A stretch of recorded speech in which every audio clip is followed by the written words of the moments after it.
What's up guys, this is KhUnlimited. Today I have another video for you guys, and today I'm going to be making a video of what I think of the Champa arc so far in Dragon Ball Super. So the Champa arc has been going on for I think about 10 episodes-ish. I'm not really sure right now, but I just want to talk about what I think of it so far, my overall opinions and things like that. So I'm going to be splitting this video up into 5 different sections. It's all going to be in this video, but the sections are going to be story, animation, characters, my overall enjoyment, and kind of the final rating of what I think of it. So first of all, the story. Now the story I actually really like. It's something that's kind of original, I think, and in my opinion. Sure, it has a kind of the tournament aspect, which isn't too original, but the reason I like it is because the tournaments for me were the most enjoyable parts of Dragon Ball. In Dragon Ball or Dragon Ball Z, whenever there's a tournament in it, there's kind of a different vibe going on. In Dragon Ball Z, it was very serious and most parts of the Cell Saga, Buu Saga, and I really liked that. But whenever there was a time of the tournament, it was more lighthearted, and that's something I kind of appreciated some of the times. Now, don't get me wrong, I really like the serious tone of it. Hopefully, Dragon Ball Super does get to that point at some time in the future. But for now, it's kind of staying lighthearted, and I feel like tournament is the best way to portray that. Because during the tournament, really, it is usually lighthearted throughout the arc. So, since they're kind of using the tournament as a basis for the story, I really like it. And when it comes to the kind of the concept for the tournament, that I'm kind of okay with. I'm not really overly excited, and that is kind of the God of Destruction. They were kind of fighting over food, and then through that, the kind of brotherly kind of fighting, they thought of the tournament, and the prize is going to be whoever wins gets to have Universe 6's Earth, and the Dragon Balls if Beerus wins. So the prizes I think is pretty cool. I like the way they're going to do that, and personally I think Universe 6 is going to win. So when Earth does go to Universe 6, we're going to kind of have a whole new cast of bad guys, adventures, and things like that. They could really expand the story from here on, and that's kind of the main thing I really want to talk about in the story section. With the way they're going, they really kind of open up the world so much that they can expand the story how much as they want. We know we have 12 universes. We're probably going to go to Universe 6. There's so much stories that could go there, and they're probably going to end it off there, but even if they want to, they could go to Universe 1, 2, 3, 4, etc. and really expand the story from there. So that's mainly what I want to talk about. The story itself, I like it so far. I like how the tournaments have started. It's really fast paced right now, which I'm okay with, because I don't really want to drag out too long. I want to be kind of much shorter, because I feel like the tournament's gonna go to kind of another part of an arc or something like that. I don't really want the whole focus to be the tournament, so I'm kind of happy that the fighting's going fast. I think they're done, like more than half of the tournament's already done.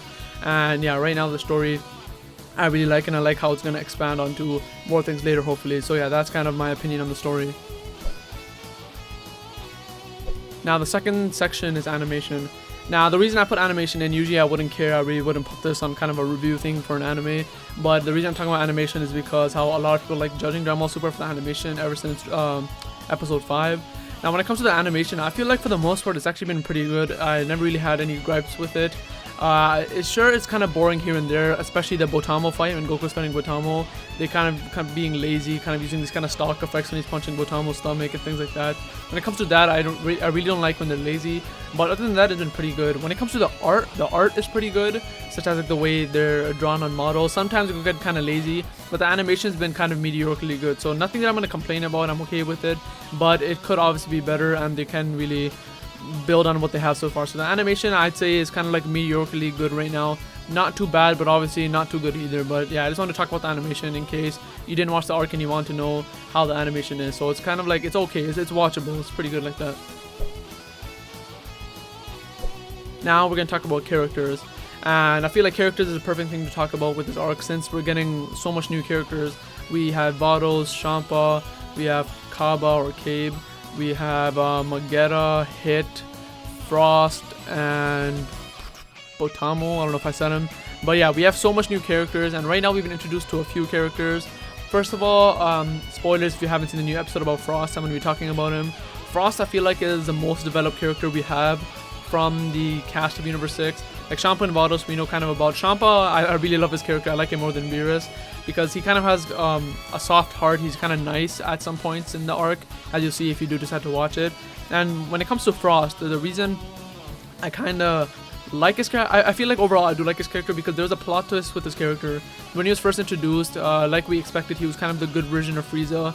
We thought he was really nice, but then we saw him acting overly nice, and slowly we saw that he started cheating in the tournament. And after we found out that he's actually a bad guy from Universe 6, he's actually a space pirate that starts wars on planets, finishes them off so he looks kind of good to the public, and then buys the planet for a cheaper price.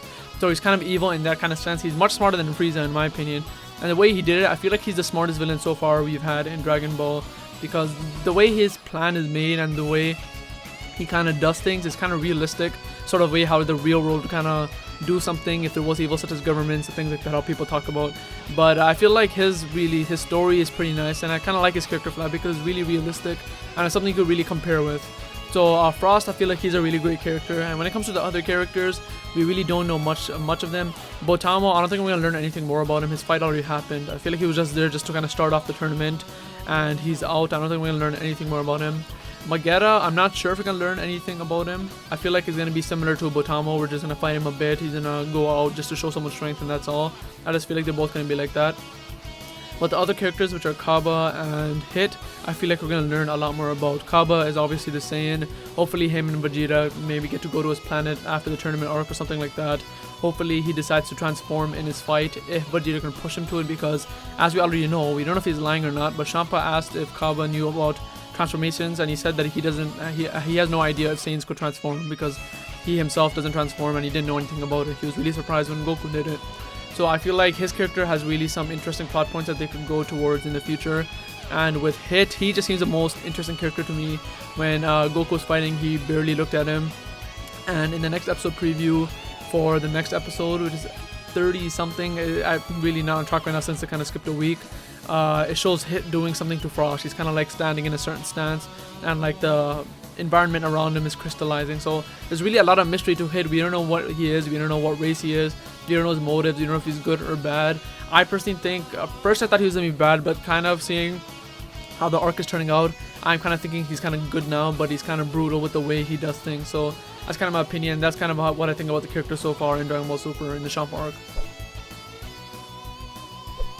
Now, my next section is the overall enjoyment of the arc. Overall, yes, I do enjoy the anime or the Champa arc, or I obviously wouldn't be watching it. I enjoy it. I don't enjoy it as much as I think I could, because it's not like when the next episode's coming, I'm really excited. I can't wait like I do with other anime or something. Because when it comes, it's a nice treat to have on the Saturday or Sunday.